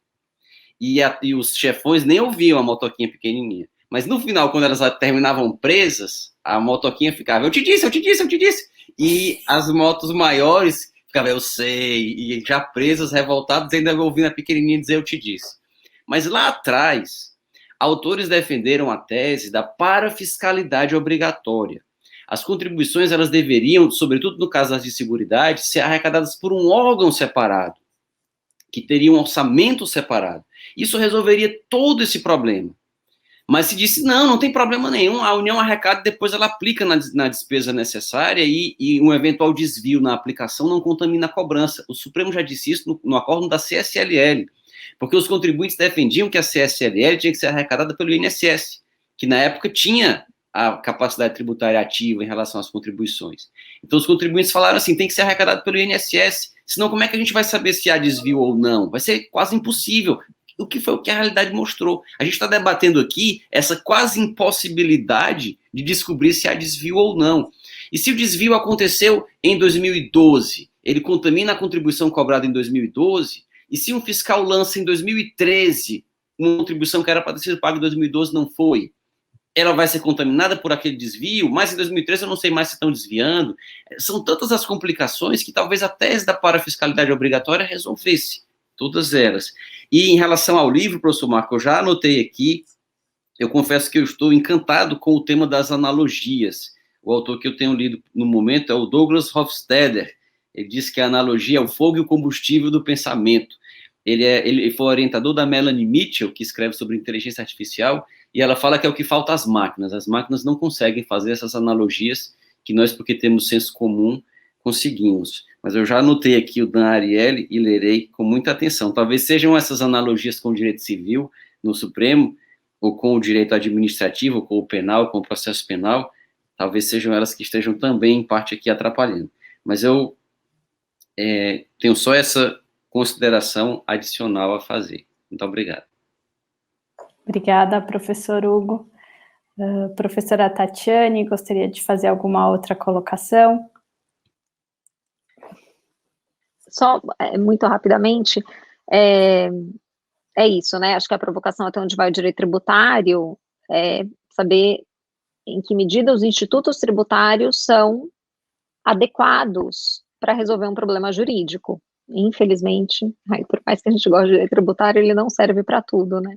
E eu acho que nesse caso da predestinação ou da não aplicação dos recursos na finalidade prevista, tanto na Constituição, na lei que cria o tributo ou na norma orçamentária, a partir de um determinado momento, a solução ela é do direito financeiro, ela é administrativa, o Tribunal de Contas da União, ele constitucionalmente tem o dever de controlar as contas de administradores de verbas públicas e aplicação de recursos públicos, por isso, ainda que eu compartilhe aqui, né, da indignação do tributo não ter sido aplicado na finalidade devida, eu não acho que a gente resultaria necessariamente na inconstitucionalidade o fato de não ter sido aplicado, porque essa ausência de aplicação ela pode ser rapidamente corrigida, como foi no caso da Lei Complementar 110. Sobre a suspensão da eficácia, é bastante interessante a fala do professor Marco Aurélio, mas eu acho que, de fato, a gente precisa discutir esse ponto, para além da questão da ação coletiva, tem uma outra questão que é a eventual retroação, né? Então, com a suspensão da eficácia, o tributo deixaria de ser recolhido, e depois, né, quando a eficácia for retomada, porque houve agora a correta destinação. O passado seria devido, porque essa correta destinação, ela pode se dar, inclusive, para o passado, como aconteceu no caso da Lei Complementar 110. O Tesouro tinha um passivo com o FGTS, ele paga esse passivo. Então, o dinheiro, ao fim e ao cabo, é destinado ao FGTS. Então, aí, nesse caso, essa suspensão da eficácia, ela valeria por um determinado momento, e aí os contribuintes que deixaram de pagar por 2 anos, eles deveriam pagar retroativamente, sem juros, sem multa. Acho que essas são questões que nós precisamos responder. E um outro ponto que eu acho que não afasta a necessidade de a gente seguir nessa determinação temporal, né, da perspectiva do gasto público, se refere ao próprio controle, né? Então, para que não haja destinação, o que eu vou qualificar como ausência de destinação? Porque, como o professor Marco Aurélio bem disse, se eu não gasto este ano, eu vou gastar o ano que vem, obrigatoriamente, pelo artigo 8º, parágrafo único da Lei de Responsabilidade Fiscal. Se o dinheiro está destinado, tirando o DRU, né? Agora, os outros 70% que sobram, os outros 70%, se o dinheiro está vinculado àquela finalidade, ele tem que ser gasto mesmo que em exercícios posteriores, como diz a Lei de Responsabilidade Fiscal. Mas, e aí, eu devo considerar que o empenho da despesa apenas basta, por exemplo, ou eu devo chegar ao pagamento efetivo, né? Então, porque eu empenhei a despesa, obrigatoriamente eu vou gastar com aquela finalidade. Mas não teve liquidação, não teve ordem de pagamento, não teve pagamento. Isso fica para o exercício seguinte. A partir de quando eu dou por cumprida a destinação? Por isso que eu acho que é importante que a gente entre efetivamente no direito financeiro e faça uma avaliação mais detida nesse aspecto, né? O que acontece depois do DARF, para extrapolar o Becker, porque a gente precisa de muitas definições para fazer essa interpretação do que acontece, né, com o dinheiro uma vez que ele é arrecadado, ou uma vez que a arrecadação está prevista nas leis orçamentárias, uma vez que o dinheiro entra, e como isso se dá na prática. Então, eu acho que esse painel, enfim, muito bacana, são muitas reflexões para serem realizadas, o que só mostra que o tema é muito relevante e merece mesmo ser discutido. Como a gente tem ainda um pouco... desculpa, pode falar, professor. Pegando o gancho da professora Tatiane, 2 observações. Todos os seus comentários procedentes, só que me convence mais ainda que nós precisamos de uma lei geral, de normas gerais, uma lei complementar de normas gerais para as contribuições. Tudo isso pode entrar na lei complementar. Momentos, prazos, efeitos, controles, isso é temática pertinente para essa lei complementar do 149, combinado com o 146. Tá? O segundo ponto, eu, pessoalmente, eu não raciocinaria em até onde vai o direito tributário. Eu raciocinaria em até onde vai a tributação e os efeitos jurídicos da tributação. É um pouco além, porque aí eu não fico necessariamente amarrado só em normas legais. Isso pode me alcançar também as normas de aplicação da lei e, eventualmente, os fatos concretos que podem ser atos de inconstitucionalidade ou de ilegalidade. Tá? Obrigado para todos. Tá? Professor, muito obrigada pela contribuição. Como a gente tem ainda uns minutinhos, a gente tem no chat algumas perguntas, uma endereçada, enfim, ao professor, diretamente ao senhor professor Marco Aurélio, e outra ao professor Fernando. A Maurine Morgan coloca assim: professor Marco Aurélio, o senhor falou que o modelo de fato gerador atende aos impostos, mas não a taxas e contribuições. Qual seria, então, a alternativa a isso? O senhor poderia explicar um pouco mais? Eu estou com um problema de som da internet. Eu ouvi um pedaço da sua pergunta, está ligado ao modelo. O modelo de fato gerador foi construído por desimpostos. Está no Código Tributário, está lá com todas as letras. Só que ele não resistiu, né? 45 dias depois, disseram, não se aplica às contribuições. Tá? O que eu nunca disse para abandonar esse modelo. É preciso recheá-lo, é preciso desdobrá-lo. Tá? Eu digo que ele é insuficiente, porque ele não está conseguindo responder. Por que não está conseguindo responder? Porque as respostas que ele está nos dando não estão tendo eco, não estão sendo confirmadas. Tá?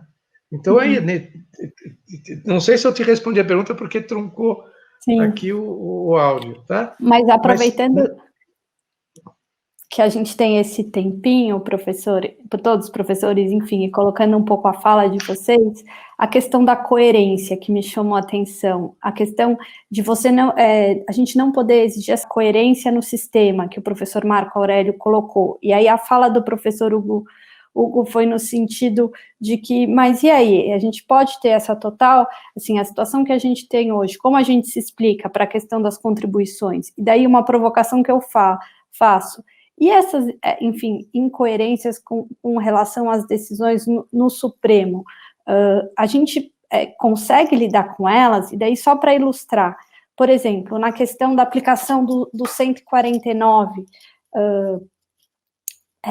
parágrafo, acho que é o parágrafo 2º, inciso 3º, que diz respeito à questão da base da incidência das contribuições sociais e de intervenção no domínio econômico. Eu tinha um precedente muito bom da Rosa Weber, falando na questão de que esse rol que está ali, ele seria taxativo. Então, na base do PIS/COFINS importação, eu não poderia ter a inclusão do ICMS. E aí depois, isso estava numa expectativa positiva, que teria algum reflexo na questão do adicional do FGTS, que seria essa questão desse artigo após a emenda constitucional 33. E daí a gente viu as decisões recentes com relação ao SEBRAE e aquela contribuição do INCRA, colocando que o rol seria exemplificativo, com sede de repercussão geral. Então, eu coloco para vocês, e essa questão da coerência na jurisprudência, é demais esperar ela? Com relação à coerência, o professor Scarpa vai lá. Eu posso... A gente pode seguir a mesma ordem de novo. Não, inverte, vai, começa, Hugo. Tá bom, então começo eu, tá bom? Posso? Pronto. Pode. Primeiro, o que eu vejo o Supremo hoje? O Supremo não está julgando temas, ele está julgando casos. Na medida em que o direito tributário, a meu ver, não tem mais o apelo, na medida em que a formação dos ministros não é uma formação que teve o direito tributário como predominante, eles julgam casos, não julgam temas ou teses. Mas a contradição. Tá? Eu, pessoalmente, até escrevi dizendo que a lista é taxativa. Agora aceito que ela seja exemplificativa. Tá? O que eu vou me preocupar agora é saber qual é o limite da exemplificação. Tá? Me foi surpreendente? Não, surpreendente não foi. Surpreendente não foi. Por quê? Porque o julgador hoje no judiciário, ele é muito, digamos assim, acessível aos chamados temas sensíveis. Temas sensíveis são saúde, educação e segurança. Isso está na pesquisa da Associação dos Magistrados Brasileiros. E as procuradorias estão trazendo para o debate tributário temas sensíveis, de uma forma indireta, dizendo, se eu perder a arrecadação, eu não vou ter dinheiro para a saúde. Com isso, ele torna o debate tributário como decorrência da solução do tema sensível. E os tributaristas estão, eu sinto eles meio perdidos, falam, bom, eles alegam crise orçamentária e vai faltar dinheiro para saúde, educação e segurança. E eu vou alegar o quê? Constitucionalidade, legalidade, tipicidade, etc. O julgador vai balançar para onde? Então, aí é que vem a mudança de postura. Eu tenho que entrar no debate do tema sensível, que é esse que a professora Tatiana falou. Olha, orçamentariamente, o que é que vai acontecer? Até que ponto o impacto é esse? Até que ponto vai faltar dinheiro para a saúde, educação e segurança? Tá? Por isso é que eu digo, meu grande desafio hoje é a mudança de postura. É mudar para aceitar aceitar um debate que normalmente não entra no tributário. Uhum. Não entra nem o orçamentário, mas ainda não entra a aplicação. Quando é esse o argumento que eles, veja bem, é esse o argumento que a Procuradoria usa, e o interlocutor que vai ouvir esse argumento, quem é? É alguém que vem da área civil, da área trabalhista, né? Em que ele é suscetível ao tema sensível. Ok? Não sei se eu ajudei. Não, excelente. Professor Hugo. Com relação à coerência, Isabel, eu acho que ela é muito importante para dar uma mínima cola, uma mínima ligação entre o julgador e a ordem jurídica que ele diz que está aplicando.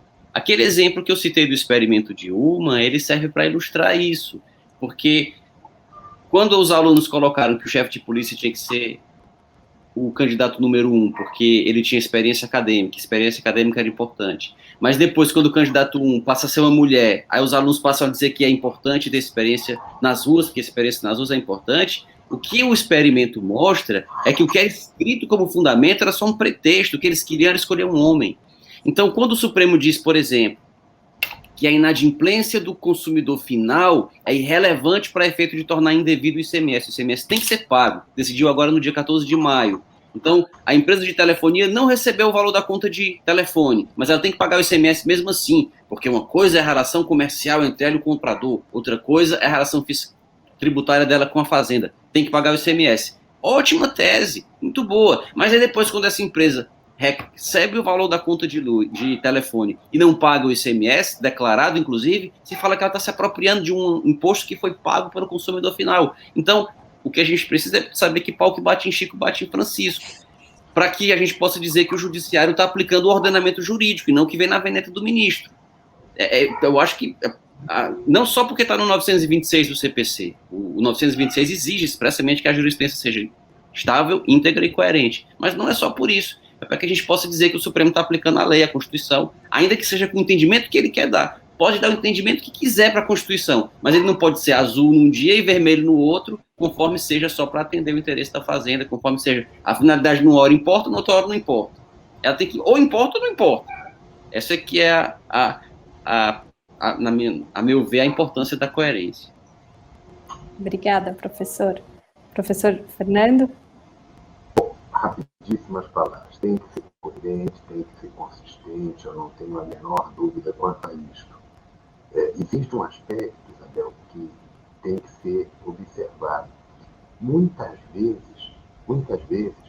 o Supremo adota procedimentos que nós, do lado de cá, e eu sou advogado, entendeu? Olho e digo o seguinte: talvez não esteja adequado, mas a gente tem que acabar acatando.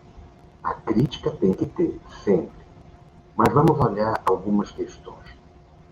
Quanto à questão de coerência e consistência, sempre que o fisco ganha, a gente diz que o Supremo não é coerente e consistente. Quando, eventualmente, o contribuinte ganha com inconsistência e incoerente, a gente fica muito contente. Também tem esse tipo de discurso colocado. Então, é preciso olhar com calma e precisa estudar um pouco melhor. Às vezes, a gente não faz isso, a jurisprudência do Supremo.